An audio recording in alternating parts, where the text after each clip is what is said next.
teman-teman, kita kedatangan satu special speaker. Ini teman-teman, singkat ceritanya gue ketemu brother ini di Bali. Jadi singkat ceritanya ketika ketemu sama Ci Erlina, nih Erison lo panggil nih, tim gue luar biasa dahsyat. Dikasih nomornya Angga. Nah, jadi teman-teman, ini Angga itu rekomendasi dari Cici Erlina. Jadi leaders mungkin sudah pernah tahu kita pernah ngundang Ci Erlina juga untuk sesi leaders. Nah, hari ini kita kedatangan anaknya sendiri. Anak direct bukan sih, Bu? Katanya bukan ya? Cucu ya? Bukan. Cucu. Cucu. Cucu bener ya? Oke. Ya. Thank you Bro Angga hari ini hadir. Kita thank you banget lu telah hadir. Ada santai pas nggak ada ya katanya ya? Nggak siap ya? Nggak ada. Oke, langsung kita mulai. Gue ingin tanya-tanya dulu. Kita hari ini tanya-tanya. Teman-teman, seperti biasa, kita sesi ada tanya-jawab, tapi nanti di terakhir kita tanya-jawabnya. Teman-teman, kalau ada singkat pertanyaan, Anda boleh tanya di chat ya. Oke, Bro Angga boleh ceritakan, lu tahun berapa sih join di Prudential? Tahun berapa lu kenal sama leader lu? Bagaimana lu bisa masuk ke industri ini? Background lu sebelumnya apa, Bro? Itu dulu, Bro. Thank you, Bro. Oke. Ya, semangat pagi teman-teman semuanya. Pagi, Bro. Jadi saya join di bisnis Prudential sebenarnya udah 5 tahun yang lalu. Jadi sekitar tahun 2017. Jadi kan background saya kan dulu itu saya kerjanya di travel sebagai tour leader. Jadi kerjaan saya itu biasanya selalu temenin kalau ada grup yang mau pergi tour. Nah itu saya ngurusin semuanya. Saya temenin mereka pokoknya intinya gitu. Nah kebetulan di tahun 2017 itu We Agency itu adain tour itu ke Singapura waktu itu. Mereka naik cruise Royal Caribbean. Nah kebetulan mereka itu pakai turnya kita. Nah jadi kebetulan saya PIC-nya untuk mengurusin tour yang Royal Caribbean itu. Terus ada lagi PIC dari agensinya, dari We Agency. Kebetulan namanya Koheru. Nah, jadi dia tuh sering komunikasi. Jadi sering komunikasi sama saya waktu itu. Tapi dia nggak rekrut. Jadi si Koheru ini nggak benar-benar nggak rekrut, cuma benar-benar kita ngomong tentang kerjaan, maksudnya tentang perjalanan mereka. Nah, terus akhirnya suatu waktu gini kan biasa kalau mau berangkat tur itu kan pasti kita dari pihak tur pasti selalu ke airport untuk ngurusin luggage tag lah, ngurusin tiket apa dan lain sebagainya. Nah, itu tugas saya waktu itu. Nah, pas Koheru telepon, Koheru bilang, enggak, besok subuh kamu ke airport itu sama siapa? Aku bilang, oh sendiri palingan kok. Ya udah, saya boleh nunut ya, biar saya nggak usah naik Grab. Aku bilang, oh ya, boleh banget kok. Ya udah, akhirnya saya jemput Koheru sama istrinya, akhirnya pergi ke airport. Nah, pas perjalanan menuju ke airport itu, saya bilang gini, kok, saya ini biasa lihat statusnya Koheru. Kayaknya enak banget ya, kayaknya dari hari ke hari, dari resto ke resto, ya kadang-kadang nginap, kok kayak nggak betah di rumah gitu. Kerjaan kita ya kayak gini lah, ketemu orang, makan, ngobrol gitu. Terus enak juga ya, nggak mengikat. Terus dalam hatiku bilang, ya udah, Koheru nanti kalau udah balik dari Singapura, balik ke Surabaya, saya mau ketemu kok. Oke, katanya Koheru. Singkat cerita, dia pergi perjalanan selama 1 minggu, pas balik, dia call. Enggak, ini saya udah di Surabaya, yuk ketemu. Pas setelah itu saya bilang ya udah kok kita ketemu aja di Tunjungan Plaza hari ini jam 7 malam. Oke. Jam 7 malam pas ke sana ngobrol singkat, langsung saya bilang kok tolong bantu bimbing saya ya apa caranya saya bisa sukses seperti Koko. Udah itu aja kok. Saya putuskan untuk join di timnya Koko. Tunggu dulu. Gitu kok. Kenapa tiba-tiba langsung mau join, Bro? Ya itu. Apa yang lihat langsung? Emang Heru kasih lu income lihat atau lu lihat apa tiba-tiba kok? Enggak. Langsung ketemu di TP langsung mau join jadi agent kan aneh, Bro. Lu disihir nggak? Iya, jadi kan pas yang kebetulan yang tadi saya bilang kok pas menuju ke airport kan saya ngobrol sama Koheru. Jadi kan saya bilang kok kerjaannya Koko ini kayaknya enak banget. Koko ini pindah dari resto ke resto, waktunya benar-benar fleksibel banget. Ini yang nggak bisa aku dapat. Aku memang biasa kan kalau untuk bawa tour, bawa tamu ya udah sering kemana-mana juga. Cuma maksudnya kan itu benar-benar kerja. Jadi bukan benar-benar menikmati buat diri sendiri. Tapi kalau Koheru kan berbeda. Mereka pergi benar-benar menikmati. Nah itu yang aku pengen. Jujur ya. Sebenarnya tahun 2013 saya udah sempat join di Pru waktu itu 2013 zaman kuliah. Nah waktu itu income-ku juga nggak jelek-jelek amat lah untuk tahun 2013 income-ku sekitar 5 jutaan waktu itu. 2013 terus akhirnya 5 jutaan zaman kuliah. Nah terus bukan 2000 sorry bukan 2013 kok. 2008 lebih tepatnya. Lu usia berapa sekarang? 2008. Sekarang usia Sekarang berapa? 32. 32. Oke, 32 ya, Bro. Jadi 2008 itu usia berapa tuh? 32 2008 14 tahun. 13 tahun lalu. 21. Iya. Iya, iya. Oke, Nah, gue itu sama kebetulan tuh udah ketemu Pruden sebenarnya. ya, jadi itu singkat kayak gini. Jadi kan kebetulan waktu itu mantan saya kan punya teman di pro. Dia bilang, daripada kamu pulang kuliah nggak jelas main game toh, udah tak kenalin sama temanku, kamu coba bisnis ini. Dalam hati aku, aduh, mau nolak gimana ini, disuruh nggak enak, kalau nolak pasti tengkar. Ya udahlah, singkat cerita ikut aja lah. Ternyata ya tak tawarin saudara-saudaraku, mau papaku, ya pengambilan sungkan. Akhirnya income-nya ya lumayan 5 jutaan. Itu di Nah, setelah 2000 di usia 21 tahun, 21, 2007. iya, Oke. 2008. Nah, Oh, terus 2008. Nah, lalu terus aku bilang, ini income-ku aku buat apa juga? Soalnya kan aku udah dapat dari orang tua juga. Nah, terus katanya temannya yang mantan itu ngomong, udah kamu pakai modif motor kayak apa kayak terserah. Aku bilang, oh ya udahlah, tak modif motor gue pokoknya. Tiap dapat income tak modif motor, dapat income tak modif motor terus pokoknya. Terus akhirnya jalan selama 3 tahunan, akhirnya berhenti kok. kenapa berhenti dulu? Berhentinya gara-gara udah putus juga. Jadi udah selesai. Putus sama mantan, artinya ini juga putus selesai. Karena kan saya ikutnya bukan dari hati saya kok. Jadi kan saya cuma ikut gara-gara sungkan aja. Jadi Akhirnya ya udah putus. leader lu mantan lu dulu. Bukan. Jadi si mantan kan punya teman. Punya teman, dia tuh salah satu leader di Surabaya juga. Sampai sekarang sih masih hubungan baik sih sama dia. Makanya kalau ketemu cerita lagi lucu katanya. Sekarang udah married, Bro? Udah. Oh, jangan-jangan sebelah lu istri, makanya nggak berani cerita yang dulu ya? Enggak ada di bawah, di lantai 1 semua mereka. Ini di lantai 2. Aman. Lanjut, 3 tahun lu nggak berhasil, kita nggak sebut agensi yang lama siapa ya. Jadi biar etik ya. Nah, sekarang lu di 2017 ketemu sama Heru. Heru itu directnya langsung si Ernie, bener ya? Belum. Masih ada satunya lagi. Atasnya Ko Heru itu Kobowo. Tahu ya, Ko? Pernah dengar ya? Siapa? Kobowo. Oh, nggak tahu. Jadi lu keturunan Kobowo ketiga itu, ya? Keturunan Kobowo ketiga. directnya Erlina langsung. Oh, jadi keturunan lu sekarang Cicit ya? Cicit ya, bener ya? Keturunan ketiga ya? Cicit ya? Iya, Ada tiga ya? Iya. Oke, lanjut. 2017 join. Nah, apakah langsung jalan? Nah, jadi pada saat 2017 itu join, ya seperti biasa lah. Kalau kita agent ini baru pertama kali join, wah semangat. Pokoknya semangatnya sangat berapi-api. Itu jalan 2 bulan kok. Semangat berapi-apinya. Sekian dapat income sekitar 2 jutaan lah. Setelah itu mati hidup. Wah, 2017 jalan. Ko Heru ajak ngobrol, tanya gimana progresmu. Ya, gitulah kok. Aku bilang gitu. Mau ngomong-ngomong gimana pun, ya udah. Maksudnya semangatnya hilang. Selesai 2017, 2018 aja ketemu lagi, biasa ngobrol-ngobrol awal tahun, suruh ikut kick off. Jalan-jalan ya gitulah, income naik sekitar 3 jutaan. Tahun 2019, hal yang sama lagi kok. Jalan-jalan, ya income sekitar 4 jutaan lah waktu itu. Tapi benar-benar cuma kayak mati-mati hidup, kayak zombie gitu loh. 3 tahun nggak jelas banget. Zombie banget. 3 tahun nggak jelas banget. Nah, terus pas 2020 itu yang paling ngena banget. Itu kan kita 2020 itu kan ada COVID juga kan sebenarnya kan. Ya. Nah, jadi 2020 awal itu Ko Heru itu sempat ngajak aku lagi. Jadi dia bilang gini, enggak, ini tahun keempat saya ajakin kamu untuk ikut kick off lagi. Kamu ikut aja, aku bilang.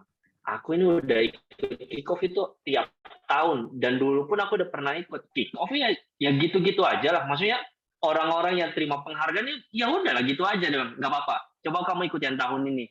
Kalau memang kamu nggak mendapatkan sesuatu di sana, ya nggak apa-apa. Kamu terserah kamu mau lanjut atau enggak, itu terserah kamu lah. Ini kick off tahun 2020 ya? 2020 di Andra waktu itu. Oh, nah, terus akhirnya gini, pas ke sana gini, itu kan saya lihat banyak yang promosi. WAT, kalau nggak salah speaker WAT, bener nggak bro? WAT speakernya. Ada lumayan banyak kayaknya waktu itu ya. Speakernya ada beberapa soalnya. 2020 setahu gue ingatnya WAT. Oke, lanjut bro, bagaimana? Sama ada yang dari Singapura itu juga kalau nggak salah. Lupa namanya siapa. Anak muda itu. Oke, lanjut. Nah, terus akhirnya gini, pas ke sana dia bilang, dah kamu duduk sini, sama ada salah satu directnya dia juga. Kita sama-sama agent. Udah duduk gini, terus aku, loh, kok yang dulu pas ketemu di salah satu udah naik jadi AAD, aku pikir gitu. Aku bilang, wih, kok bisa ya gitu. Aku lihat gini terus bilang, ya udah aku mau maju ke depan dulu ya, duduk di depan. Kamu duduk sini aja. Ya, aku lihat gini, PCC, PPC, DSC, dan lain sebagainya. Adik aku bilang, kok kayaknya orang ini, maksudnya gak meyakinkan sih kok bisa dapat penghargaan seperti ini. Tapi aku bilang, kita ini sama-sama makan nasi deh kayak aku bilang gitu. Masa iya dia bisa, kok aku nggak bisa gitu. Ini Nggak masuk akal. Nggak meyakinkan tuh, mukanya nggak meyakinkan tapi bisa dapat, maksudnya lu gitu. Iya, gitu. Makanya aku bingung banget gitu loh. Apalagi kita yang dikasih sama Tuhan, kita benar-benar sempurna semuanya, kok malah nggak bekerja keras, maksudnya nggak benar-benar mati-matian di bisnis ini tuh nggak make sense banget juga menurut gue sih. Nah, terus aku bilang gini, dalam hati gue ya, aku nggak ngomong ke Koheru sih waktu aku bilang, tahun depan nggak ngerti gimana caranya saya yang harus di depan jadi AAD, nggak ngerti gimana caranya. Waktu itu di Januari awal nggak jelas kok, tim nggak jelas, API nggak jelas semua, bener-bener nggak jelas. Flashback dulu bro, sebentar. Emang income di tour leader berapa kalau boleh tahu? Waktu itu kisaran kalau bawa tour gitu bisa sekitaran 12 sampai 15 lah. Tapi kalau nggak bawa tour itu kisaran sekitar 8 jutaan.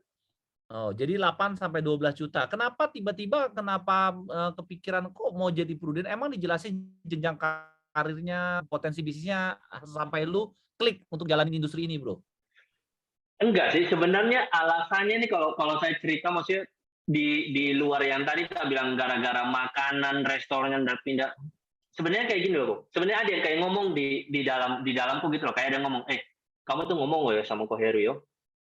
Terus ngomong pokoknya kamu bahas tentang pro. Intinya gitu kok. Percaya nggak? Aku ini sampai sekarang aku ingat-ingat lagi, merinding juga. Jadi udah kayak ada malah bisikan ya. Kayak pokoknya kamu ke depan pasti kamu akan sukses di bisnis ini. Asal kamu yakin. Cuma aku bilang, ya udah nggak apa-apa, tak coba. Oke. Tapi ternyata kan 3 tahun nggak jalan kok. 2020, kita mulai dari 2020. Apakah semudah yang lu bicarakan? Ya. Pertama kali mulai serius, kelang gue mau naik panggung, apakah semudah yang lu ucapkan tiba-tiba naik panggung? Enggak, jadi saya benar-benar cerita dari awal ya. Nah, jadi pada saat setelah saya putuskan untuk tahun depan nggak ngerti gimana caranya harus jadi AAD, itu perjalanan dimulai pada saat itu. Akhirnya kita waktu itu Pusat adain acara lagi kayak kick off lanjutan gitu. Itu kebetulan waktu itu pembicaranya Tommy Syawira. Tommy Syawira itu ngomong banyak hal. Jadi dia tuh ngomong banyak hal. Ya kita tahu sendiri lah, dia ngomong tentang afirmasi diri dan lain sebagainya itu banyak banget. Jadi saya nggak bisa nangkap semuanya yang diomongin sama Tommy Syawira, tapi situ saya menangkap ada beberapa part yang menurutku benar banget dia ngomong. Jadi dia ngomong gini, setiap manusia, setiap orang itu sebenarnya punya kesempatan untuk sukses, kesempatan untuk kaya, semua sama. Karena kita itu punya waktu 24 jam, sama. Nggak ada yang bilang, oh enggak, itu orang kayanya dia punya waktu itu 28 jam, makanya kenapa dia bisa lebih kaya dari kita. Enggak, ternyata kan waktu kita itu semua sama. Makanya kalau kita mau sukses, mau kaya, itu tergantung dari diri kita. Bahwa kita benar-benar yakin nggak bahwa kita bisa kaya atau kita bisa sukses, balik ke diri kita. Dia ngomong gitu. Kalau sekarang kalian yakin kalian akan jadi AAD, maka terjadilah kalian menjadi AAD. Kalian yakin jadi AAD, ya pasti terjadi gitu. Kalian pikir leader kalian akan sebanyak bintang di langit gitu, ya itu pasti akan terjadi, dia ngomong gitu. Kelihatannya kayak ngomongnya itu kayak, walah, Tom, maksudnya ngomong apa ini? Maksudnya ngomong apa ini? Itu maksudnya udah segampangnya itu. Tapi setelah aku pelajarin juga tentang LOA gitu, itu benar banget kok. Ternyata itu gila banget. Itu ternyata benar. Jadi ternyata selama ini yang dibilang sama motivator, terus dulu kalau tahu itu zamannya Mario Teguh itu kan selalu acara juga di Metro TV kan dia selalu kasih kata-kata motivasi dan lain sebagainya. Itu kan banyak orang yang nggak setuju, maksudnya sampai ada yang kata-katanya gitu, kalau di Surabaya ngomong gini loh kok. Kan Mario Teguh selalu ngomong kelihatannya kayak gampang banget gitu ya hidup ini. Dia bilang gini, sampai orang-orang ngomong gini, netizen ngomong gini, hidup ini nggak seindah cocokmu. Jadi maksudnya hidup ini nggak segampang yang kamu ucapkan. Tapi ternyata setelah kita pelajarin itu benar adanya. Ternyata benar sih yang diajarin. Nah, terus akhirnya di situ saya tambah yakin lagi bahwa ya ini memang kayaknya ini udah jalanku ini, harusnya ini udah waktuku ini tahun ini. Masuk bulan 4 kok. Masuk bulan 4 kena COVID waktu itu. Itu bener-bener problem baru lagi. Ini lagi mau serius, bulan 4 COVID. Orang-orang nggak mau ketemu kan kok. Waktu itu, 2020. Itu bingung lagi aku bilang. Tapi tetap seperti janjiku di awal, aku yakin tahun depan pasti jadi AD, tak jalanin. Sampai bulan 7 kok, income cuma 50 juta, agent masih nol. Bulan berapa? Bulan 7. Bulan 7. Income masih 50 juta, agent masih nol, nggak jelas. API 50 juta ya, Bro? Iya. API, oke ya. Sorry. API 50 juta dan agent masih nol. Oh, tapi masih percaya lu bisa jalan? Masih tetap. Jadi waktu itu, teman-teman, kenapa gue undang ini brother gue Angga ini, karena dia lahir di kondisi COVID ya. Ada teman-teman harus belajar lahir dari sebuah kondisi COVID ya. Nah, lu dulu 50 juta bulan 7. Nah, kenapa, apakah lu masih kerja di tour leader? Jadi waktu itu saya udah keluar pindah ke salah satu perusahaan swasta. Jadi sampai sekarang masih kerja di perusahaan swasta kok. Oke, sampai sekarang. Sampai sekarang. Waduh, Ci Erlina bisa marah itu sebentar lagi. Tapi ada alasannya kenapa di sana. Nanti ntar tak ceritain. Boleh, lanjut ya. Jadi Ya. bulan 7, bagaimana turnaround lu bisa tetap naik? Kendala lu yang lu hadapin selain COVID apa waktu zaman dulu? Apakah mungkin ketika lu jadi agent langsung lu tawarin orang langsung terima, orang nggak ada yang nolak lu? Apakah mungkin orang ketika lu tawarin polis langsung semua terima gitu? Ada bro, kayak gitu bro? Nggak ada. Jadi kan saya benar-benar dari bulan 1 sampai bulan 7 itu benar-benar dicoba. Kalau menurutku sebenarnya bisnis di Pro ini ya, semua orang itu pasti bisa sukses. Pada saat mereka udah putuskan untuk menjadi agent atau masuk ke dalam bisnis Pro, itu pasti sukses. Cuma masalah sukses ini masalah waktu aja. Tiap-tiap orang itu momentumnya berbeda-beda. Ada yang momentumnya mungkin baru 1 tahun join, dia langsung jos, langsung gitu. Ada yang baru 2 tahun, jos bisa. Ada juga yang 5 tahun, ada juga yang 7 tahun. Masalahnya, kita bisa bertahan seberapa lama di bisnis ini. Coba, kalau waktu itu Koko bayangin. Kalau pas tahun ketiga saya menyerah, saya hilang. Saya sekarang mungkin nggak lagi ngobrol-ngobrol sama Koko palingan. Nggak tahu saya lagi ngapain sekarang. Tapi karena saya bertahan. Oke. Nah, ya terus kok akhirnya gini, apa yang membuat saya masih sampai bulan 7, walaupun API masih 50 juta, tim juga nggak jelas, tapi saya kan masih tetap yakin pasti jadi AD. Cuma nanti nggak tahu gimana caranya. Waktu itu saya pulang jam 1:30 malam. Habis ketemu orang, pulang jam 1:30 malam, nggak closing juga waktu itu. Pulang gini, nyampe di rumah tuh, anakku sama istriku tuh udah tidur. Jadi saya pulang gini, saya lihat mereka kan, kasihan. Aku ini udah pulang kerja jam 5, sampai jam 6 mandi-mandi, jam 7 lanjut lagi ketemu orang, tiap hari kayak gini, tapi kok hasilnya nggak ada gitu. Benar tuh aku sebenarnya di bisnis ini, aku sampai ada sanksi juga waktu itu. Terus aku bilang gini, jadi 50 juta, berkomisi baru 1 jutaan bro, mana mungkin lu percaya? Tapi itu kan aku ketambahan lagi sama omset yang sebelumnya jadi kisaran sekitar 5 juta lah per bulan. Masih oke lah ya. Oke.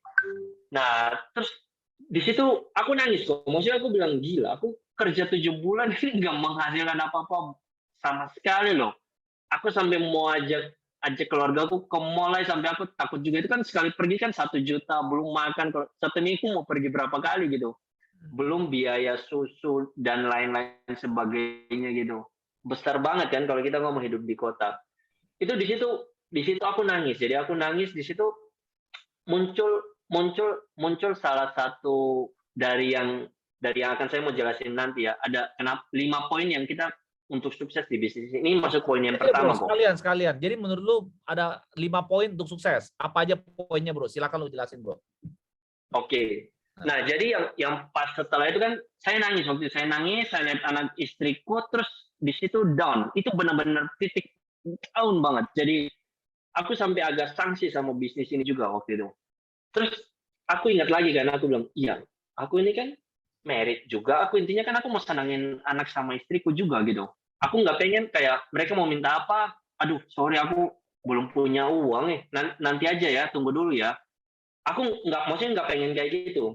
Jadi itu yang membuat aku up lagi kok. Jadi di situ poin pertama yang aku bilang di sini adalah hot button. Jadi hot button itu adalah anakku sama istriku. Jadi pada saat aku down, aku ingat hambatanku lagi, kenapa aku harus mati-matian di bisnis ini, itu langsung up lagi. Jadi kenapa di sini teman-teman sekalian juga harus benar-benar tahu hambatannya kita masing-masing apa. Kalau kita ngomong gini loh, beda. Oh ya, aku join di bisnis pro ini karena aku pengen ke New York, aku pengen beli rumah. Itu beda. Maksudnya beda. Itu beda. Kita bukan biasa kan kita kan, loh, tujuanmu kamu di bisnis ini buat apa? Oh iya, aku mau beli tanah 10, beda banget. Jadi kalau kita tahu hard buttonnya kita apa di bisnis ini, itu akan menjadi hal yang berbeda. Kalau kita ngomong gini, kita pada saat kita ketemu orang, kita untuk sebagai calon agent atau calon nasabah, dan kita ketemu ternyata nggak sesuai ekspektasinya kita, pasti down.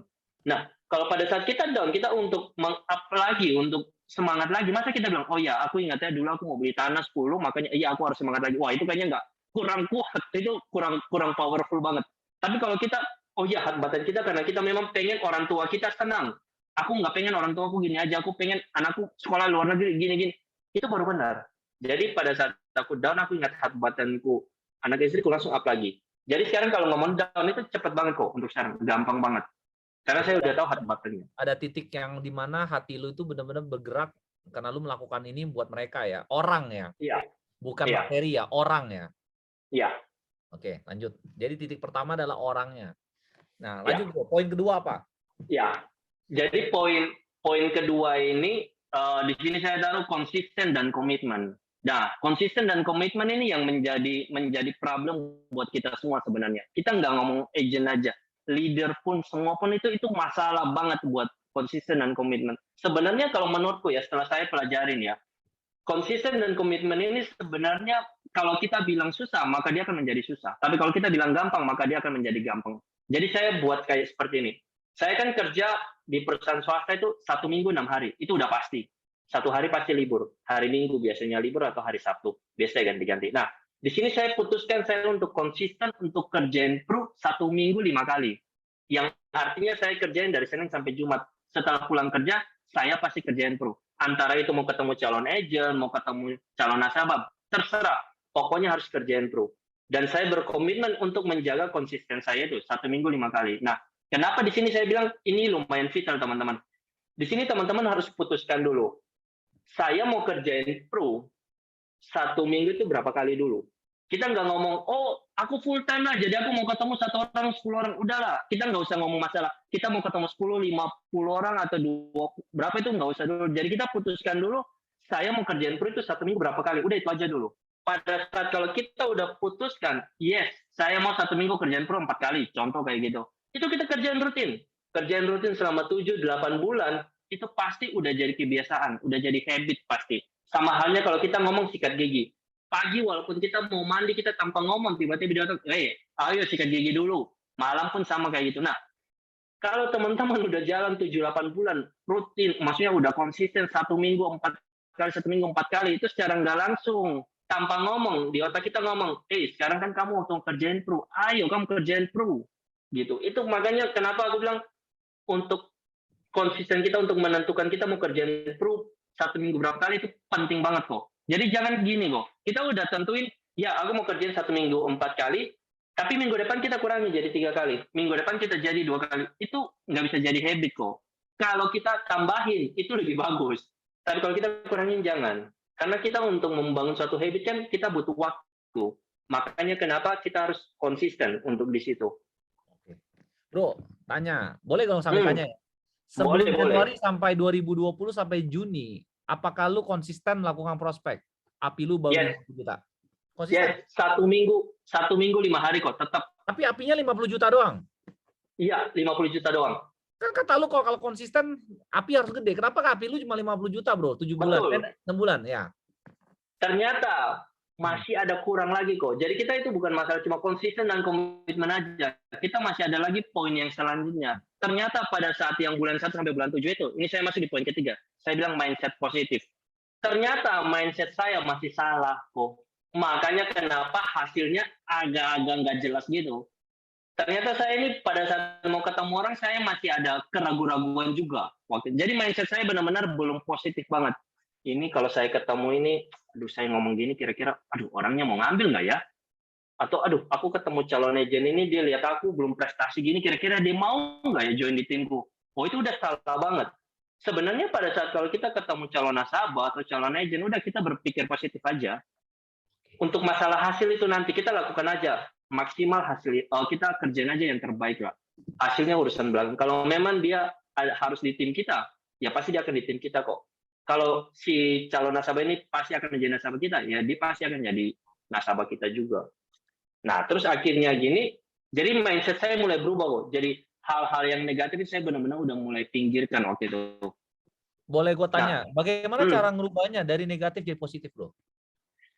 itu butuh waktu lumayan banyak juga. Jadi sebenarnya dari tahun pertama sampai tahun ketiga ternyata leaderku tuh udah mulai tanam pelan-pelan. Dia udah mulai tanam pelan-pelan, tapi secara nggak sadar gitu, saya nggak sadar sebenarnya. Cuma orang lain, maksudnya orang yang udah lama nggak ketemu saya, dia bilang, kok kamu kok kayaknya agak beda ya, dia bilang gitu. Kok cara ngomongmu, maksudnya cara nanggapi masalah, terus cara responmu kok agak beda ya, nggak sama seperti aku. Bilang, oh ya, aku bilang gitu. Aku tanya waktu itu sempat di tahun keempat aku tanya leaderku kan, Koiro, aku bilang, kok aku ini memang ada yang berubah, aku bilang gitu. Iya ada, dia bilang gitu. Aku bilang dari tahun-tahun sebelumnya ada perubahan. Tapi kok aku nggak ngerasa ya? Iya, kalau kamu nggak ngerasa, tapi yang tahu itu orang luar. Nah, terus akhirnya kan yang saya bilang di poin ketiga kan ini kita harus berpikir mindset positif. Nah, di situ ini udah mulai kok. Jadi apapun yang aku kerjakan nanti saya selalu berpikir positif waktu itu. Akhirnya masuk di bulan 8 kok waktu itu. Masuk di bulan 8, ini saya tetap kerja seperti sama. 1 minggu 5 kali gitu terus. Terus pas bulan 8 gini saya ada lihat status teman saya. Kebetulan itu papanya sakit. Jadi saya WA dia. Bro, GWS ya buat papamu ya. Semoga cepat sembuh lah gitu. Ya, thank you banget bro, doanya thank you banget. Terus aku bilang, gimana kerjaanmu sekarang bro? Dia bilang, aduh di kondisi COVID gini susah banget. Berapa sekarang gajimu kalau boleh tahu? 2 jutaan. Jadi dia kerja di salah satu rumah sakit waktu itu. Aku bilang, bukannya kamu anak tunggal ya? Iya. Gimana kamu bisa hidupin orang tuamu? Udah bayar biaya rumah sakit, terus orang tua makan itu gimana? Dia bilang, ya cukup-cukupin aja lah katanya gitu. Aku bilang, bro, aku ini bisa bantu kamu dari segi keuangan, tapi aku mau bisa bantu kamu seberapa banyak, bro? Pasti ada batasnya, bro. Kalau aku kasih kamu suatu bisnis, bro, menurutmu gimana, bro? Kamu coba aja, bro. Kalau dalam 1 tahun kamu kerjain bisnis ini dan kamu benar-benar nggak jalan, maksudnya kamu bilang, aku memang nggak bisa lah di bisnis ini. Ya udah, bro, keluar aja, nggak apa-apa. Tapi saya pengen kasih tahu kamu tentang bisnis ini. Bisnis apa, bro? Ya, singkat cerita tak jelasin lah tentang Pro. Karena dia udah nggak ada pilihan lagi, akhirnya dia memutuskan untuk join Pro waktu itu. Akhirnya bulan 8 dia sambil jaga papanya itu di rumah sakit selama 1 bulan. Dia udah join, akhirnya pas papanya keluar bulan 9 dia mulai jalan kok. Jadi dia kan fasting. Salah satu timku ini dia kan fasting. Jadi dia ya ada kenalan, tapi dia rata-rata kan fasting. Mulai bulan 9 di pertengahan bulan dia closing 1 case. Setelah closing 1 case itu langsung dihantam sampai Desember itu 1 hari bisa 1 case loh. Waktu itu dia. Naik AD kan di 2020 dia? Enggak naik. Enggak mencukupi AD gara-gara dia? Iya. Nah, tapi di samping itu jadi ketambahan kan omset itu kan waktu itu 50 jutaan. Nah, terus tapi kan memang dia ya namanya kan fasting kita tahu lah kok. Case-nya kan memang kecil-kecil banget kan. Jadi enggak ada big case. Nah, terus di situ tiba-tiba ya, Boy ya. Itu ada aja, masih ada yang orang, enggak, kamu kan dulu sempat nawarin aku apa ya, kamu mainlah ke rumahku lah.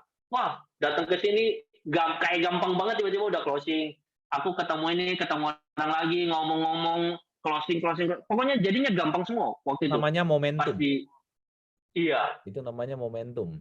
Iya. Luar biasa ya. Akhirnya tutup waktu itu sekitar dia dapat dari dia 200-an. Aku juga 200-an sama ada tim yang kecil-kecil lah, agenku yang kecil-kecil ada. Akhirnya nutup AAD waktu itu. Di 2020 canvassing ya dia, bro? Canvassing. 2020 sampai sekarang. Di kondisi COVID. Iya. Nanti gua harus ngundang dia ya, oke ya. Nanti gua minta nomornya. Singkat ceritanya di 2021 tuh menjadi top PALC New AAD. Benar? Iya. Iya benar. Apa sih, bro, waktu 6 bulan di 2021? Hmm, 1,5 M atau 1,4 M kalau nggak salah waktu itu. Jadi lu mencapai AD itu 6 bulan. Omset AD dalam 6 bulan itu hanya dicapai kalau lu 900 juta, AD 900 juta setahun, lu 6 bulan 1,5 M di 2021 di kondisi COVID. Iya, itu bulan 5 sebenarnya udah beres semua sih kok waktu itu untuk AD-nya. Oke ya, jadi dahsyat ya. Nah, itu baru poin ketiga, mindset positif. Poin keempat dan kelima apa, bro? Boleh lanjut.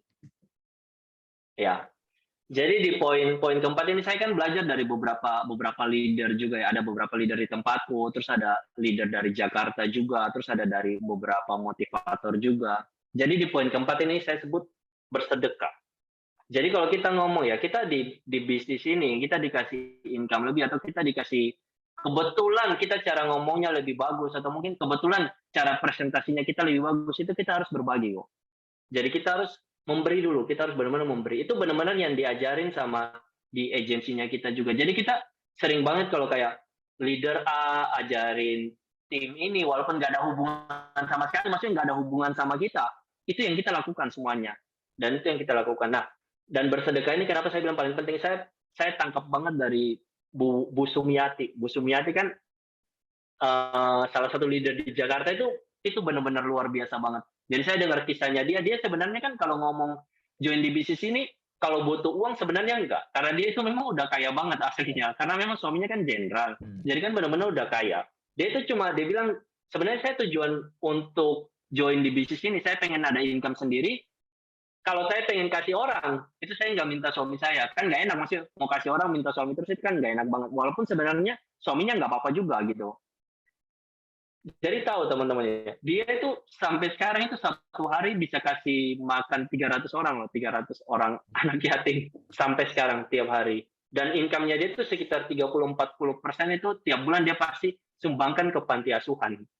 Dan saya dengar dari Cerlina juga waktu itu sempat cerita, dia itu pernah ngasih orang kerjanya dia, orang yang udah kerja di dia udah lama itu kasih mobil. Aku bilang, baru pernah aku lihat ada bos yang beliin anak buah mobil. Jangankan itu, kita kerja di perusahaan aja, posisiku seperti sekarang aja, lumayan vital juga. Bos nggak pernah tuh tawarin bilang mau beli motor nggak, kamu nggak pernah tuh. Tapi ini, makanya kenapa aku bilang kenapa dia diberkati luar biasa banget ya karena gitu juga. Ada juga salah satu contoh leader di kantorku juga. Dia itu ada merawat beberapa pengemis di sana. Dia ada merawat beberapa pengemis di dekat kantorku sana. Jadi pengemis ini dia nggak punya income lebih dia.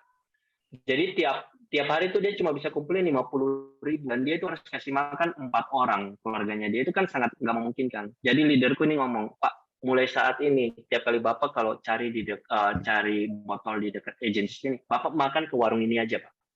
Jadi kalau Bapak udah selesai makan, Bapak bungkus aja buat keluarga, nggak apa-apa. Nanti biar saya yang bayar. Jadi tiap minggu itu salah satu leader tempatku itu selalu bayar ke sana. Tiap minggu selalu bayar ke sana. Jadi sekarang dia udah rawat 2 orang. Tapi sekarang kalau kita ngomong, dia income-nya seperti apa, timnya berkembang seperti apa, itu benar-benar luar biasa. Robi Oktober juga udah ngomong, dia sendiri dia selalu sisihkan sekitar 1,5% atau 1% kalau nggak salahnya dari total income-nya dia tiap bulan pasti dia sisihkan untuk ngasih ke siapa, pokoknya dia selalu sisihkan. Nah, makanya itu yang saya terapkan juga kok. Dan yang paling penting kok, untuk yang poin kelima, kita udah kerjain semuanya. Hard button kita udah punya. Konsisten dan komitmen kita udah punya. Terus mindset positif kita udah punya. Kita juga udah bersedekah. Tapi kalau kita kerja bisnis ini, kita nggak minta tuntunan Tuhan, itu percuma kok. Karena akan menjadi hal yang sia-sia juga. Saya cerita salah satu kisahnya Pak Windu. Jadi Pak Windu itu kan waktu itu lupa tahun berapa gitu, dia sempat kurang omset sekitar hampir 600 juta waktu itu. Jadi udah di bulan Desember sisa 10 harian. Nah, jadi dia itu kan ada janjian sama salah satu pengusaha besar di Bandung waktu itu. Dan kemungkinan kalau si pengusaha Bandung ini closing itu tutup langsung angka 600 jutanya ini. Tapi ternyata setelah ada janjian beberapa kali dia ngomong jam 3, akhirnya jam 3 tunda jam 7, jam 7 tunda jam 11, akhirnya cancel waktu itu. Jadi cancel dan benar-benar ya mereka maksudnya ya sedih banget. Ini kan salah satu harapan mereka juga untuk nutup omsetnya 600 juta waktu itu, tapi ternyata nggak bisa. Akhirnya pas pulang gini, Pak Windu tuh mampir. Jadi dia mampir ke salah satu rest area juga dan dia berdoa juga. Maksudnya dia berserah lah. Dia berserah sama Tuhan, berdoa sama Tuhan. Kalau memang di tahun ini dia nggak bisa dapat omset 600 juta ini, ya udah nggak apa-apa, itu memang jalannya Tuhan. Tapi dia akan berusaha semaksimal mungkin. Nah, singkat cerita, besoknya gini pada saat Pak Windu itu mandi, tiba-tiba itu nama muncul kok. Jadi nama itu muncul. Si A, si B, si C, si D nggak ngerti, maksudnya nama-nama ini dari mana nggak ngerti semua. Akhirnya sama si Pak Windu ditulis semua nama-nama ini, ditulis kira-kira orang ini bisa ikut berapa, bisa ikut berapa, bisa ikut berapa. Nah, singkat cerita sampai akhirnya pada saat 31 Desember jam 11 malam itu dia kurang sekitar 100 jutaan omset waktu itu. Dan ternyata jam 11 itu dia ketemu orang terakhir itu. Dan orang terakhir itu menyatakan iya mau ikut jam 11.45 kalau nggak salah. Dan akhirnya dia benar-benar tutup 600 juta waktu itu.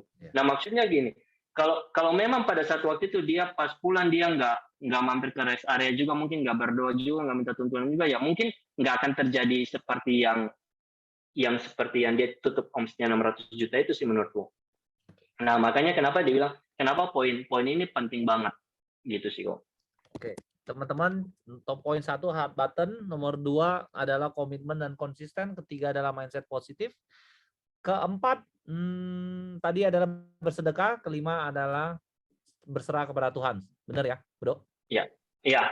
Nah, terus gini kok, saya juga buat satu survei. Jadi maksudnya saya nggak semua saya cuma 5 hal ini yang pasti bisa buat sukses di bisnis ini ya, Bo ya. Tapi saya lihat di tim saya, itu yang saya udah ajarin ke mereka semua juga. Kalian harus punya 5 hal ini. Kalau 5 hal ini kalian nggak punya di dalam prinsip di dalam hidup kalian juga, itu akan bisa menjadi percuma juga. Jadi saya lihat gini, kan tim saya sekarang kan ada sekitar hampir 50 orang kok. Hampir sekitar 50 orang. Ada 3 orang saya yang calon, 3 orang saya yang udah jadi AAD juga kan sekarang. Itu saya lihat. Jadi yang tim saya yang saya dapat pertama kali yang bantu saya waktu itu jadi AAD, dia untuk hard button dia udah punya. Dia orang tua. Jelas banget dia orang tua hard buttonnya dia. Konsisten dan komitmen, anak itu benar-benar gila banget. Dia kerja 1 minggu 7 kali untuk kerjain pro. Kalau mindset positif, anak ini benar-benar mindsetnya benar-benar positif banget juga. Kalau untuk bersedekah jangan dibilang lagi, anak ini benar-benar luar biasa lah dia. Dan kalau berdoa, dia benar-benar lakukan juga kok. Ya hasilnya bisa seperti sekarang yang kita lihat juga. Ada juga timku salah satunya juga yang jadi AAD. Dia itu kerjaan 4 hal. Jadi dia itu cuma punya hard button, dia udah punya konsisten dan komitmen. Tapi mindset positifnya ini masih setengah-setengah. Bersedekah juga masih setengah-setengah. Kalau berdoa dia benar-benar full. Artinya kan dia cuma jalan sekitar 75%. Hasilnya bisa lebih sedikit daripada yang itu. Daripada yang timku yang satunya. Nah, terus ada yang timku satunya lagi, yang salah satu AD lagi, hard button udah punya, konsisten dan komitmennya dia masih agak-agak bolong-bolong, mindset positifnya ya kadang-kadang ya ada, kadang enggak. Bersedekah iya, berdoa udah iya juga. Jadi kan sekitar cuma 60% lebih, dan hasilnya bisa di bawah yang itu juga. Dan saya lihat tim saya yang lainnya, yang benar-benar nggak sama sekali malahan, benar-benar nggak ada kok. Masih benar-benar nggak ada hasilnya sama sekali. Ada juga yang cuma salah satu, malah hasilnya cuma. Jadi saya survei juga kok untuk itu. Gitu sih kok. Ada faktor non teknis di sini ternyata berpengaruh besar ya menurut lu, Bro ya? Iya, iya. Oke. Bro, pengen tahu Bro, 2021 lu tutup omset berapa? 2021 tutup omset 2M 40 juta. Jadi kalau menurut lu 900 juta dalam setahun itu sangat gampang ya, Bro? Gampang. Dulu kalau saya pikir ya, aku bilang gila 900 juta dapat dari mana? Udahlah, kita maksudnya gini, kita jalanin bisnis, kita nggak usah pikir terlalu ribet banget gitu. Gimana cara dapatnya? Udah jalanin aja. Kita berusaha semaksimal mungkin. Orang ribet jadi ribet ya, Bro? Pasti jadi ribet. Karena lu menarik jalanin aja. Iya.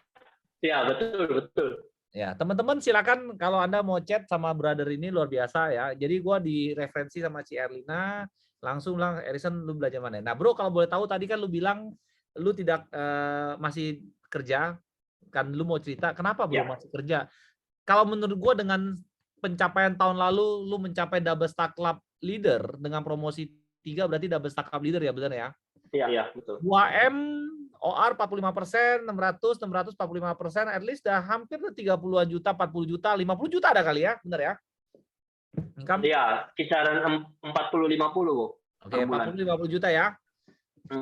Kerja berapa tahun dulu? Kerja sebelumnya berapa tahun? Total bekerja orang? Dari 2011 ya. Jadi sekitar 10 tahun, 11 tahun kalau gitu ya sampai sekarang ini. Udah lewat lah ya? Iya. Dahnya 2 tahun di Prudent sudah lewat. Fokus ya? Fokus. Udah lewat. 2 tahun udah lewat. Ya. 2017 gua nggak anggap karena lu nggak melakukan sesuatu, benar? Iya. Oke, jadi 2 tahun lewat untuk 12 tahun bekerja. Iya. Nggak resign, bro. Jadi gini, 2020 kemarin itu sambil saya jalan bisnis flu juga, itu kebetulan ada salah satu relasi istri saya itu ke rumah. Jadi dia itu waktu itu ajak main GCG. Kalau teman-teman tahu, pasti tahu lah. Orang Jakarta pasti tahu. GCG. GCG. GCG. Oke, saudaranya Mea lah ya. Iya, itu sejenis lah mereka lah. Ya. Itu buat ya. Nah, terus akhirnya saya ikut. Jadi waktu itu saya ikut sekitar 4. Waktu itu kan sekitar 21 jutaan lah waktu itu. Satunya itulah. 7%. Akhirnya ikut 2 bulan. Oke banget. Balik semuanya. Saya ajak lah teman-teman saya semua kan. Aku bilang ini bagus. Di zaman kita kayak gini, ini dapat segini, itu bagus banget. Ikutlah. Akhirnya kartu kredit saya kan ada sekitar 10 dan limitnya itu lumayan lah. Total semua 1 M lebih ada lah kalau untuk kartu kredit saya. Nah, terus untuk main GCG? Iya. KGSek itu 800 juta waktu itu.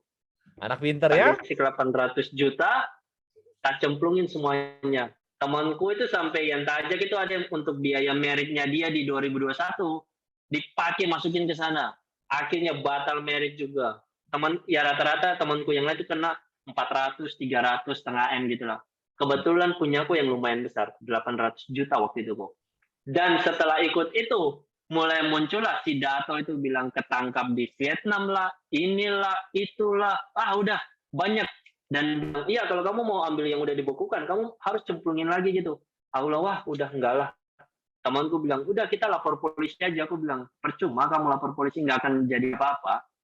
Malah kita akan keluar uang lagi. Kita udah habis banyak, kamu mau keluar uang berapa lagi? Singkat cerita, akhirnya kita ikhlaskan kok. Dan mau nggak mau saya harus bayar cicilannya per bulan 60 jutaan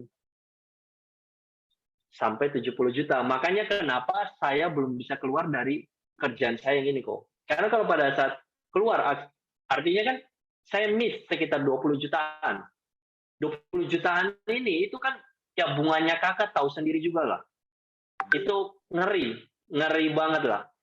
Makanya kenapa saya belum bisa keluar kok dari bisnis. Ini estimasi mungkin sekitar bulan 6, bulan 7 lah mungkin udah lunas. Luar biasa ya. Karena Prudensial lunas.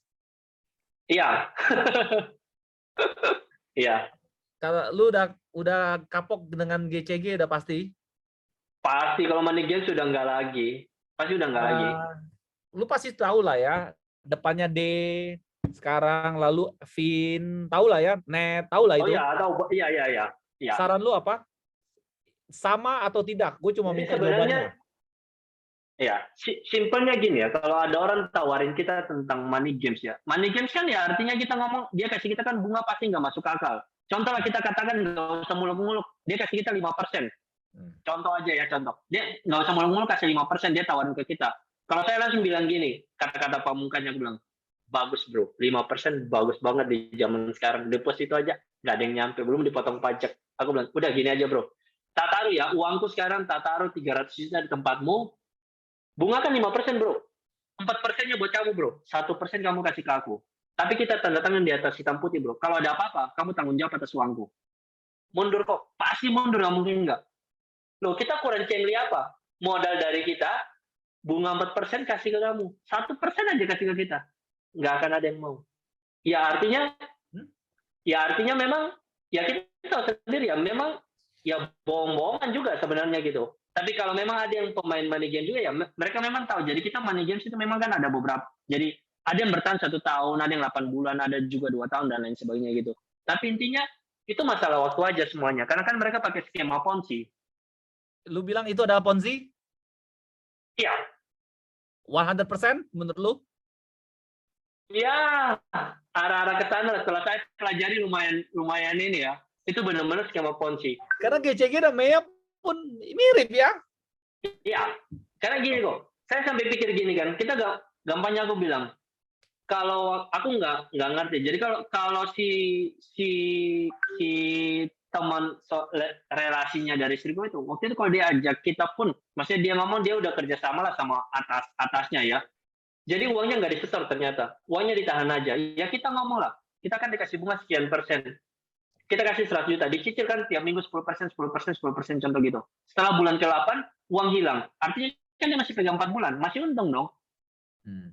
Ya kan bisa aja kayak gitu, yang nggak ngerti. Sama aja dulu zamannya MMM, kalau pernah tahu zamannya dulu banget itu. Aduh, ada korban GCG juga. Itu ya udah nggak apa-apa, maksudnya yang penting kita udah tahu, maksudnya kita jangan sampai terjerumus lagi hal yang itu Karena teman-teman ini bagus. sih. Kenapa gue minta korek? Karena gini teman-teman, karena agar teman-teman melek ya. Bro, skema Ponzi bukan bro? Bukan lah ya bro. Wah bukan lah. Kenapa? Bedanya di mana? Karena lu kan. Maksudnya kenapa juga bisa dibilang skema Ponzi ya? Bingung juga. Karena kita menjual sebuah produk. Ya, teman-teman ya, beda ya. Waduh, 15K masih oke lah. Tadi ini 800.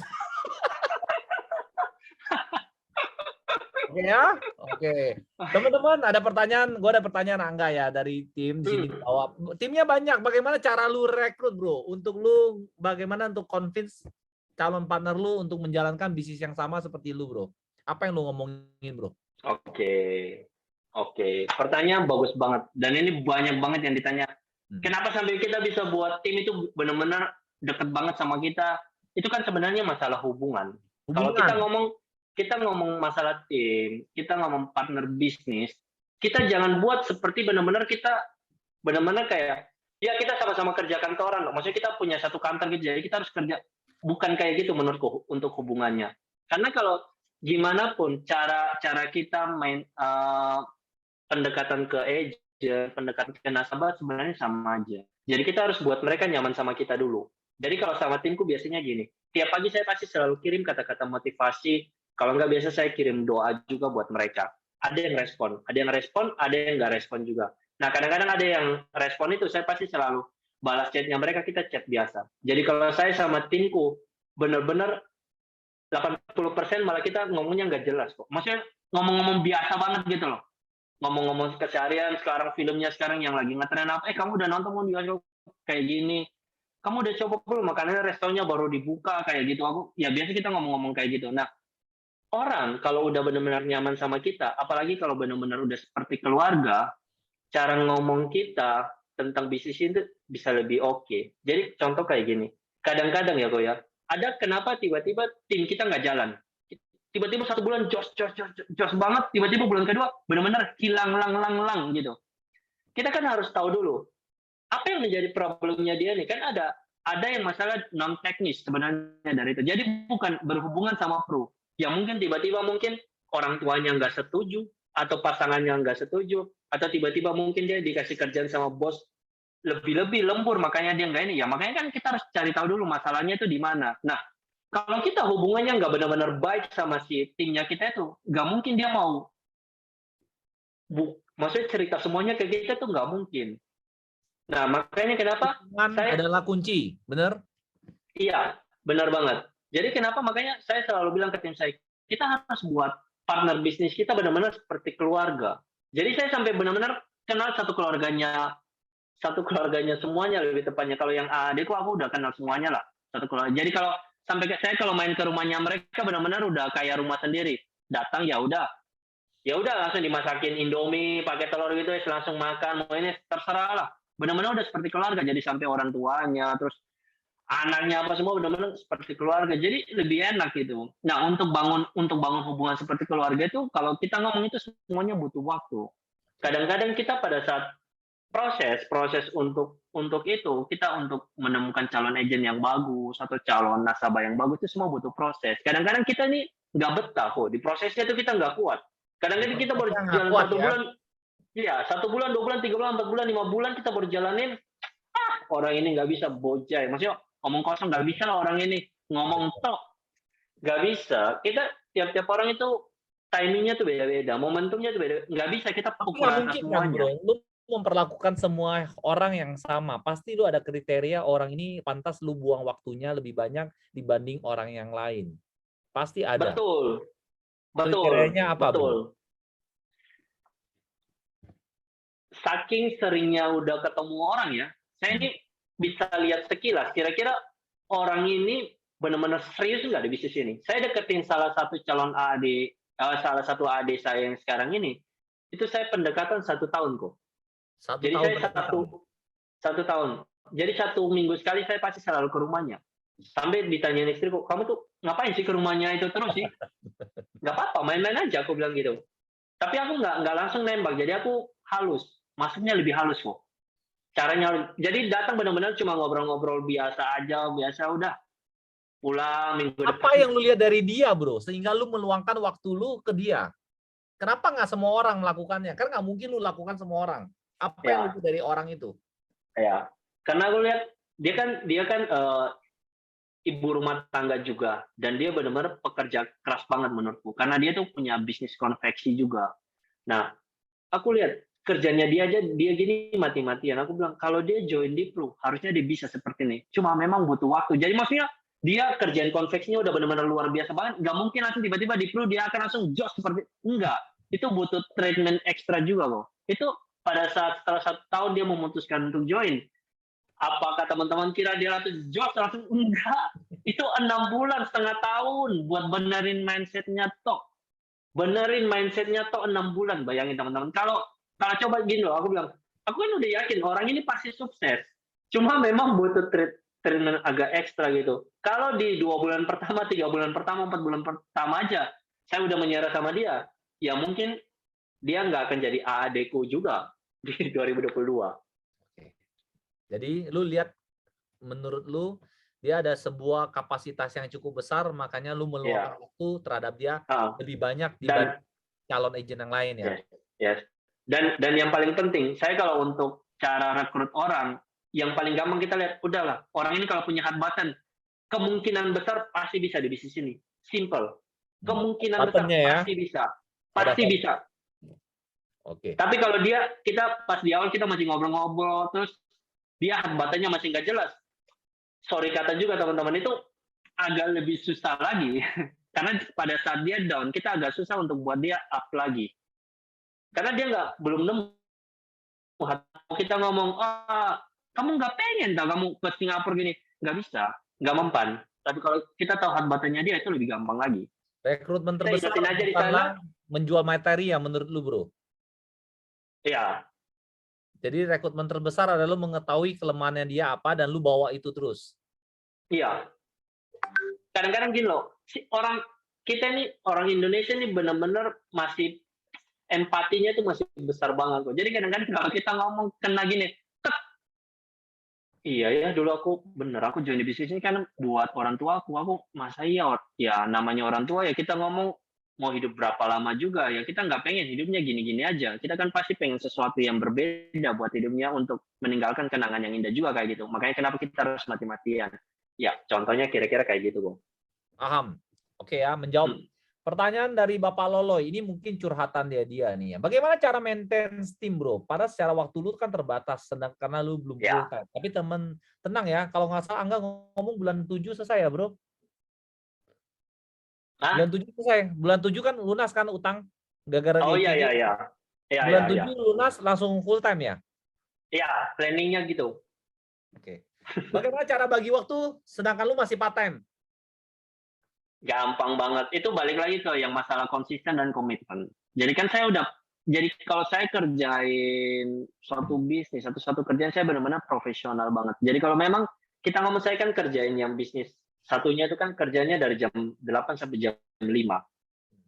Ya artinya saya benar-benar kerjain itu. Tapi setelah pulang, walaupun ada kerjaan yang mengenai yang kerjaan pagi itu, saya pasti benar-benar nggak akan utak-atik. Karena saya udah putuskan pulang pasti kerjaan pro. Ya saya pasti kerjaan pro. Mau itu nanti sampai jam 2, jam 3, jam 4 subuh, pokoknya saya kerjain. Jadi Saya lu pernah ya manage kok yang time. waktu itu. Manage time ya? Iya. Jadi sebenarnya problemnya kita semua itu mirip. gimana cara kita untuk fokus di bisnis ini, atau kita yang masih part time, ya apa ya, aku nggak punya waktu gini. Enggak, sebenarnya masalahnya bukan nggak ada waktunya. Masalah terbesar diri kita sendiri, mau nggak bayar harga untuk itu. Itu berat. Oke. Kalau teman-teman tahu, anakku itu masih 1 tahun sama 3 tahun. Waktu saya jalanin 2 tahun belakangan ini, itu sampai anak saya yang paling kecil nggak kenal kok.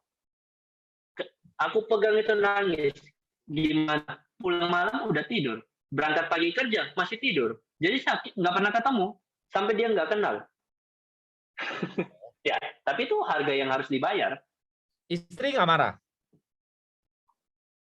Aku bilang gini, kalau kamu maksudnya nggak setuju cara kerjaku kayak gini, ya nggak apa-apa. Kita makan aja nasi tempe tiap hari. Aku sih fine-fine aja. Aku suka juga kok nasi tempe. Tapi kalau kamu pengen makan yang lebih enak, ya memang aku harus kerja kayak gini.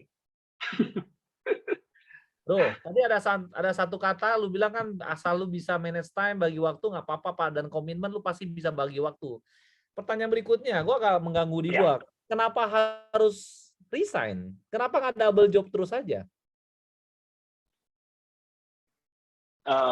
Ya itu yang selalu dibilang. Sebenarnya menurutku gini kok, kalau kita untuk di bisnis ini ya, di bisnis pro, sebenarnya bukan masalah kita full time atau part time. Itu nggak ada lah. Kita ngomong orang juga full time juga, pada saat full time kadang-kadang mereka bingung juga kita sebenarnya harus di mana. Sampai waktu saking terbuang banyak, akhirnya tiba-tiba hilang lah. Akhirnya coba-coba malah bisnis A, bisnis B, saking luangnya dia. Jadi sebenarnya menurutku kalau kita kerjain dua kerjaan juga sebenarnya nggak ada masalah. Yang penting tergantung komitmennya kita. Pada saat kita memang ini udah waktunya pro, ya kita harus kerjain pro. Kalau kita udah pada saat kita kerjain yang satu, ya kita harus ya udah kerjain satunya gitu. Kalau dari kerjaan satunya ini mungkin kita akan dapat relasi yang lebih bagus, atau kita akan dapat tim yang bagus. Ya siapa tahu gitu. Kalau Jadi kerjaan yang ini, jadi apa yang penting ada menurut lu komitmen ya? iya, dan itu benar-benar memang nggak bisa leader ngomong pasti selalu kasih kita pasti yang terbaik, tapi kalau kita nggak lakuin juga ya sama aja bohong gitu. Jadi resign atau enggak? Hah? Ya saya rencana 7 bulan Jadi 7 bulan resign 8 itu atau kok. enggak? Bulan 7 bulan 8. Oh, jadi tetap resign ya ujungnya. Ya. Kok sorry kok ini putus-putus, ini sinyal gua atau sinyalnya kok ya? Ya nggak tahu nih, teman-teman, gua agak sedikit putus-putus atau dari Angga ya. Guys, boleh bantu chat? Udah normal, udah normal. Oke, thank you ya. Oke, pertanyaan berikutnya dari Rasel Andreana. Bagaimana cara ketemu nasabah yang anti dengan asuransi? Pernah nggak ketemu orang calon nasabah yang anti asuransi lalu goal? Bagaimana share tipsnya meyakinkan dia agar tetap mempunyai polis asuransi, tapi sebelumnya itu seorang anti asuransi? Apakah lu ada tips-tipsnya, bro? Oke. Jadi saya punya salah satu customer di yang kerjaan saya yang ini. Jadi saya tahu orang ini benar-benar antik. Saking antik lah. Pokoknya intinya aku udah punya asuransi gini aja, ya udah itu udah cukup intinya gitu. Tapi saya tahu orang ini punya uang, kaya. Kemut suaranya hilang atau gue ya? Kemut, bro. Jelas suaranya gue ya? Iya, oke. Oke. Nah, ternyata kan saya lihat minggu depan itu ada libur cuti bersama Lebaran kalau nggak salah, waktu Lebaran. Jadi kan biasa Lebaran saya selalu ingat customer saya ini pasti selalu pergi ke vilanya di Batu, di Malang. Nah terus saya bilang, kok minggu depan ini kan libur, kok ke villa tas seperti biasa? Ya biasa saya main-main ke villa lah sama keluarga. Iya sama keluarga. Oh ya. Rencananya kapan kok? 1 hari sebelum libur atau pas hari liburnya? Ya biasa 1 hari sebelum libur, palingan nyampainya sore. Oke kok. Ya udah, oke kok, udah selesai, singkat cerita pembahasan udah selesai. Nah, terus ya udah akhirnya gini saya taruh di jadwal kalender saya. Tanggal 12 si A mau pergi ke villanya di Batu.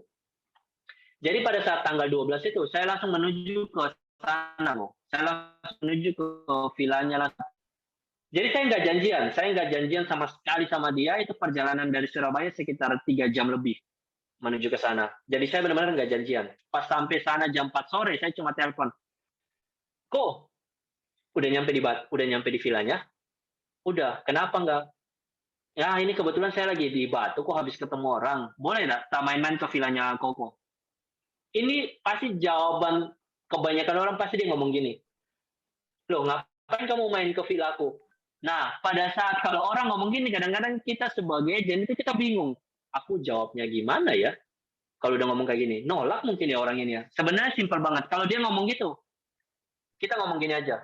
Loh kok, memang nggak boleh ya saya main-main ke villanya Koko. Kalau nggak boleh nggak apa-apa kok, saya pulang ke Surabaya. Ingat teman-teman, orang Indonesia rasa sungkannya itu 70%, yang artinya tinggi banget. Kalau teman-teman ketemu orang yang nggak sungkan, itu mungkin teman-teman kebetulan ketemu yang 30%. Jadi kemungkinan besar orang itu rasa sungkannya itu pasti ada. Nah, singkat cerita dia ngomong, ya boleh lah nggak, masa nggak boleh? Ya udah aku main lah, langsung ke villanya. Aku minta alamatnya, langsung ke villanya dia.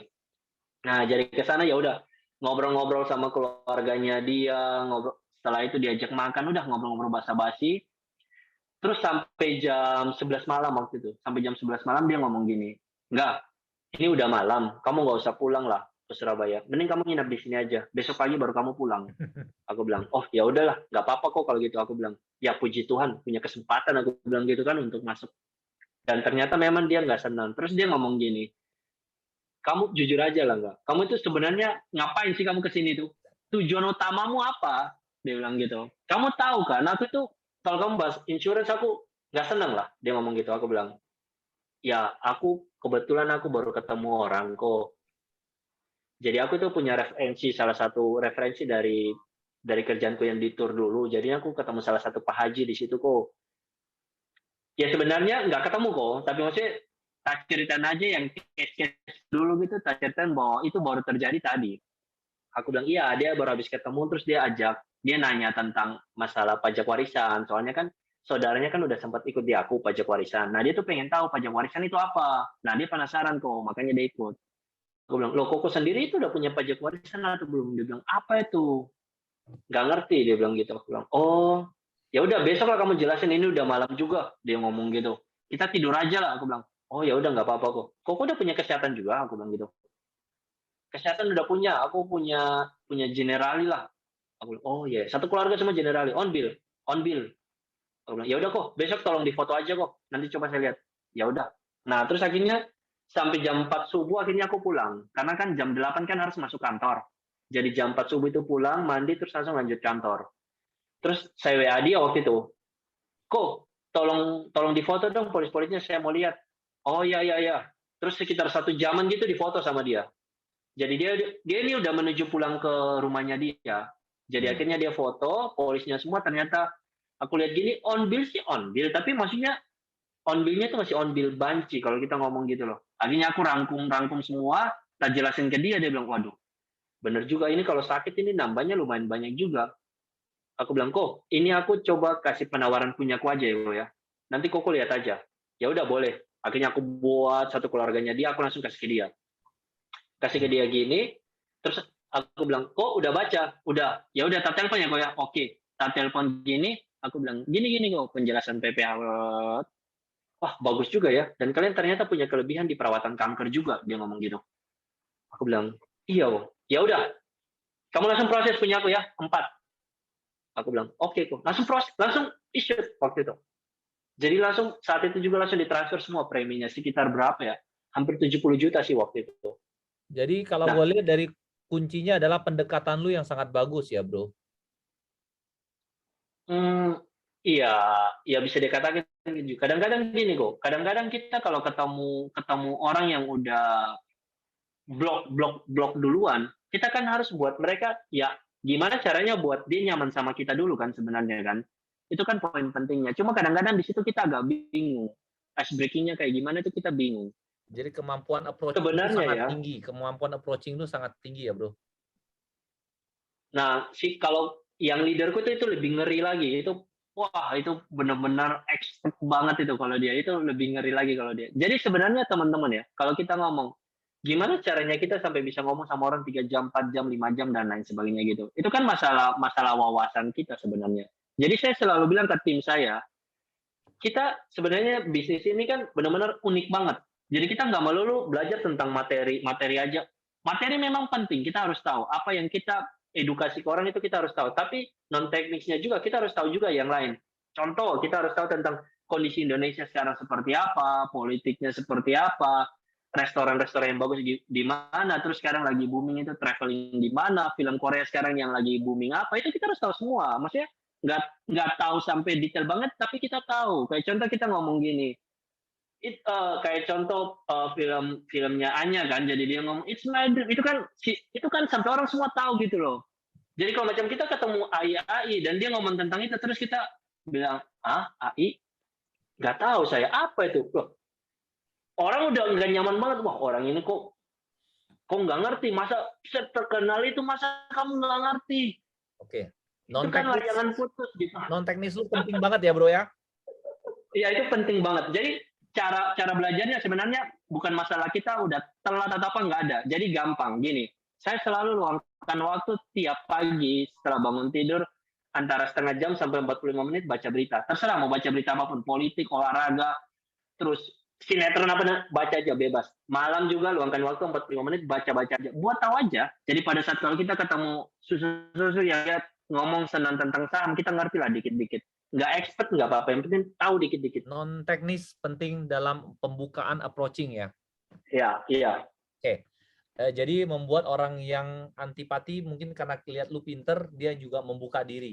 Jadi teman-teman padahal sebenarnya nggak expert. Cuma tahu dikit-dikit. Jadi kalau teman-teman perhatikan, dari tadi gue perhatikan si Angga ini sangat luar biasa, sangat dengan namanya approaching ini. Orangnya sangat jago nih. Oke, pertanyaan lanjutan dari ada pertanyaan tadi yang soal part time, bisa bagaimana manage waktu. Kalau ada agent lu ingin minta waktu, bro, minta temenin dong di pagi hari, bisa nggak? Bagaimana? Nah, cara lu ngatur waktu bagaimana, bro? Kalau nggak full time kan nggak bisa. Oke, jadi timku semua nih dari awal dia udah tahu kalau saya benar-benar masih bagi waktu, malam baru kerjaan kru. Jadi mereka udah tahu di depan.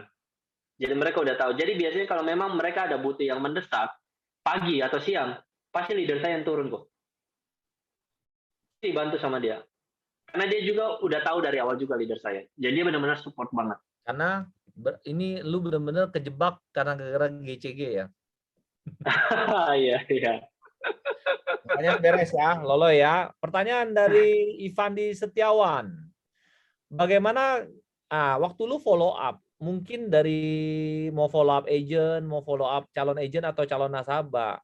Lalu kan kadang-kadang kan ya PHP banyak lah, ya nggak mau jawab handphone kita, WA kita, bilang mau tapi nggak mau. Seberapa ada nggak titik tertentu berapa kali sih lu akan follow up dia, lalu lu lepasin, lalu follow up lagi? Ada nggak pola seperti itu, bro? Boleh nggak share tips ke kita? Jadi contoh nih, lu mau prospek nasabah nih.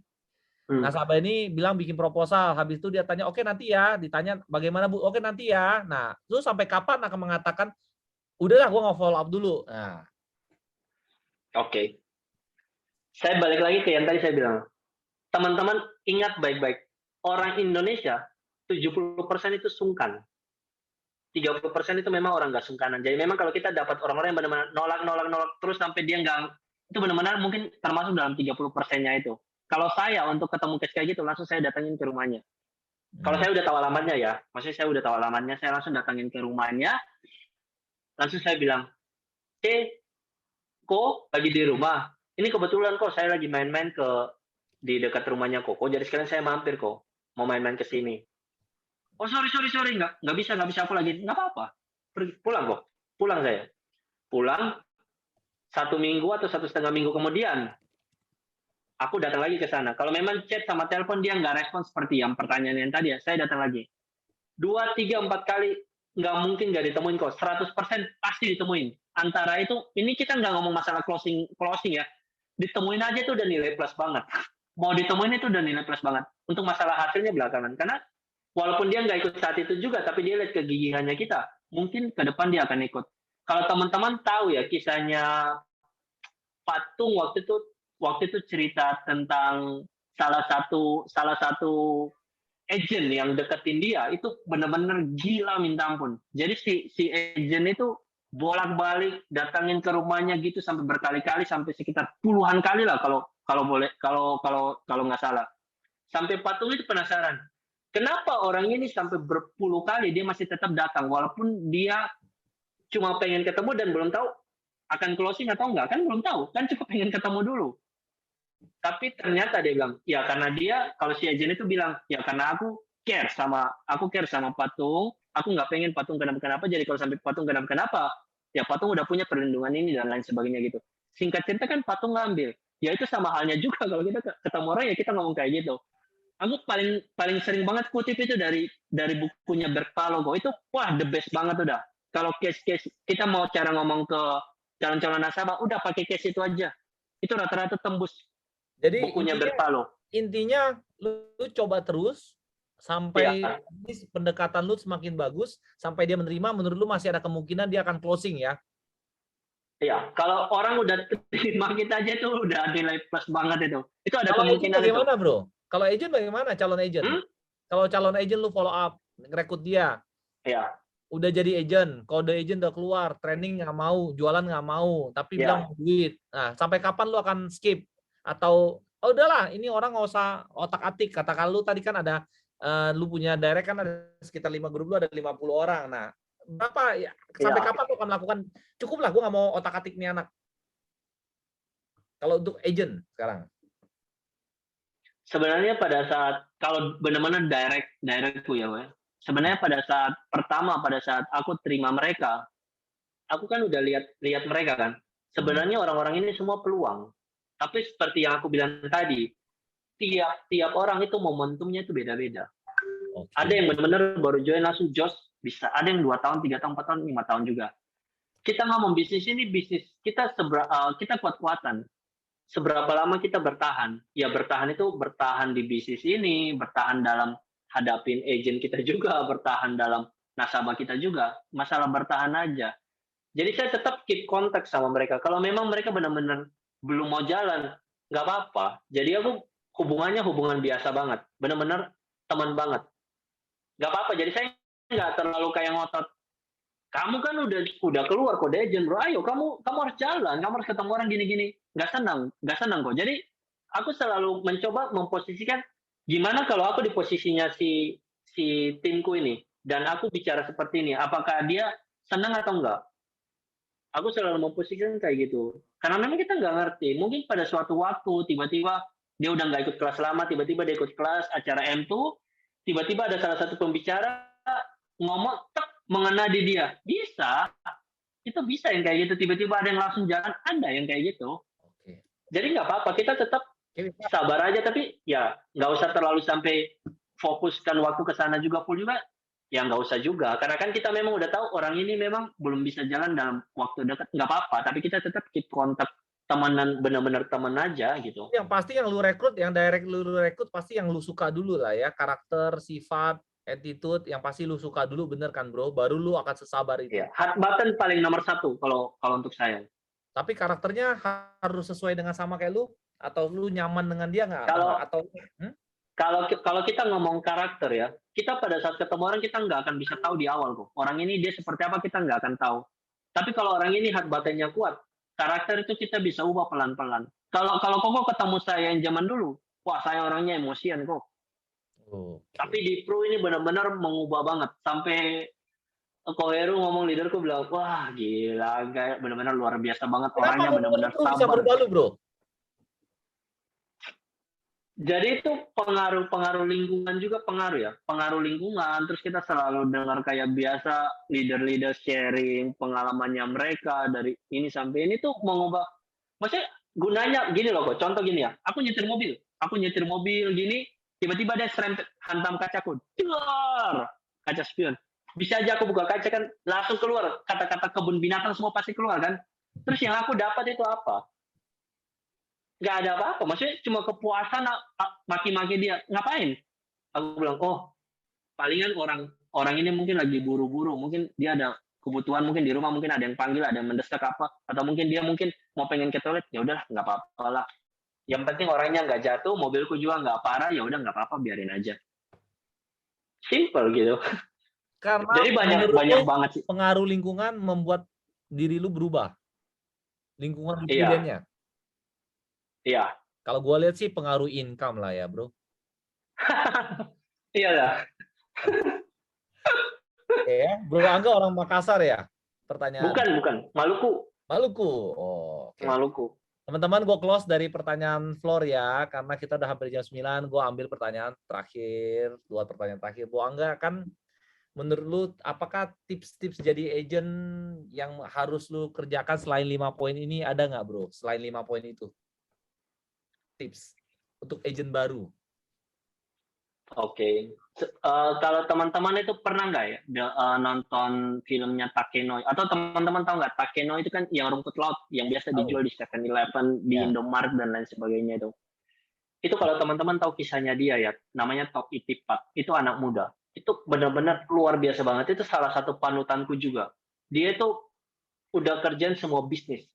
Dari dia itu main game, menghasilkan uang dari game, sampai jual kacang, dan lain sebagainya. Itu dia udah lakukan semua, jual piringan di zaman dulu itu kayak apa namanya, kayak receiver gitu yang bisa nonton film dan lain, itu dia udah lakukan semuanya gitu. Dan anehnya nggak pernah berhenti menyerah.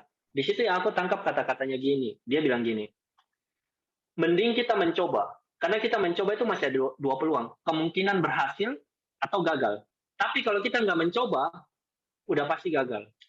The Billionaires filmnya ya. Jadi ya benar, The Billionaires. Ya. Jadi lu melihat dari Jadi yang kita perlu lakukan, kita itu harus selalu mencoba apapun itu. Tapi kalau kita nggak mencoba, udah pasti gagal. Toh nggak mencoba kok mau mengharapkan hasil apa? Nggak bisa. Oke, tapi mencoba dengan konsisten dan komitmen ya versinya lu ya. Ya. Oke, Bro Angga, last question dari gua. Apakah pengaruh 2 question lah. Pengaruh sistem lu bertumbuh dari We Agency bener? Menurut lu? Iya, ngefek banget sih. Sistem pengaruh. Sistem pengaruh. Kenapa sistem itu pengaruh? Sistem training Jadi, pengaruh? Hah? Seperti kalau sebenarnya training itu rata-rata semua sama kok. Kalau menurutku ya. Training itu semua sama ya. Kita ngomong tentang basic product, crisis cover dan lain sebagainya tuh semua ya sama. Maksudnya kita menjelaskan produk. Tapi tiap-tiap agent atau sebagai kalau contoh aku sendiri, kita tuh nggak mungkin bisa nangkep dari salah satu leader yang jelasin ini, nggak bisa. Kadang-kadang ada temanku yang nangkep di leader A. Dia benar-benar nangkep banget, jadi dia benar-benar jelas banget. Tapi aku nggak nangkap. Nah, kadang-kadang pada satu leader B jelasin, aku nangkap dikit-dikit. Leader C jelasin, aku nangkap lagi dikit-dikit gitu. Jadi, untuk sistem ya sebenarnya ya semua sama aja gitu. Tinggal tergantung dari pribadinya kita, cara menyerapnya itu seperti apa. Itu balik lagi ke diri kita sendiri gitu. Nah, kalau di punya kita kan kita seperti yang dibilang tadi. Jadi kalau dari Cerlina sendiri kan memang mengajari kita tuh untuk selalu memberikan ilmu ke siapapun kok. Mau bukan pohonnya kita apa dan lain sebagainya, itu kita boleh banget. Makanya kenapa kita juga banyak dapat ilmu juga dari yang lainnya gitu. Dan yang paling penting attitude. Attitude nomor 1 kalau di tempat tuh. Kita attitude minus, waduh bahaya sama Cerlina tuh. Makanya semua rata-rata benar-benar hormat banget. Galak itu, Wonder Woman itu. Iya. Galak itu. Last question, bro. Ya kira-kira ya, lu mau seperti apa di Prudential ini? Apa yang lu cari di Prudent, bro? Bisa segede apa? Ya. Mungkin materi atau apa? Mungkin itu ada pertanyaan gua. Apa yang cari, bro? Ya. Jadi setelah saya pada saat yang di 2020 itu udah memutuskan untuk jadi AAD, itu di pikiran saya udah bayangin bahwa saya udah akan punya tim banyaknya itu seperti awan di langit kok. Itu saya udah punya bayangan benar-benar kayak visual itu saya udah bayangin akan sebanyak itu. Padahal waktu di 2020 nggak jelas loh, gua masih 0. Tapi ternyata setelah jalan 2 tahun ini saya udah mulai dikit-dikit, maksudnya part-part ini mulai ada dikit-dikit gitu. Walaupun memang belum banyak kayak awan di langit, tapi itu tujuanku juga. Dan tujuan utama dari tim kita sebenarnya kok ya, kita untuk membuat orang tuh lebih banyak sukses di bisnis ini sih. Karena kan kita ngomong ya, kalau kita kerja ikut orang, income pasti terbatas. Dan kalau kita pengen mengubah hidup atau memutus garis kemiskinan keluarga itu agak susah banget. Satu-satunya jalan cuma ada di bisnis itu. Serius, nggak ada jalan lain lagi. Nggak ada jalan lain lagi. Cuma bisnis ini yang bisa mengubah hidup kita. Kalau ada teman-teman yang bilang, ada loh bisnis ini, bisnis A, bisnis B, bisnis ini. Coba ngomong ke aku sih, aku pengen tahu bisnisnya seperti apa. Nggak ada. Masalahnya nggak ada, udah tak jalanin semuanya. Mau main judi online apa semua udah tak jalanin semuanya, intinya gitu. Udah tahu semuanya. Nggak ada. Serius nggak ada. Temennya Bakarat nama ini. Oke, thank you Bro Angga, luar biasa. Jadi ada ya Angga Kristanto ya, benar ya Bro? Iya. Oke, thank you Angga, God bless ya. Ya, thank you semuanya ya. Oke, bye. Bye. Teman-teman, dengan sesi speaker hari ini ya kita berakhir level up hari ini ya. Minggu depan kita ada sharing lagi dari luar biasa leader tahun lalu PC agent. Tahun lalu dia PC agent yang muda, PC agent ya. Penjualan pribadi 3,1 miliar. Tahun lalu dia menjual 3,1 miliar. Teman-teman harus belajar dari orang luar kota minggu depan. See you teman-teman. Semangat pagi semuanya. Bye.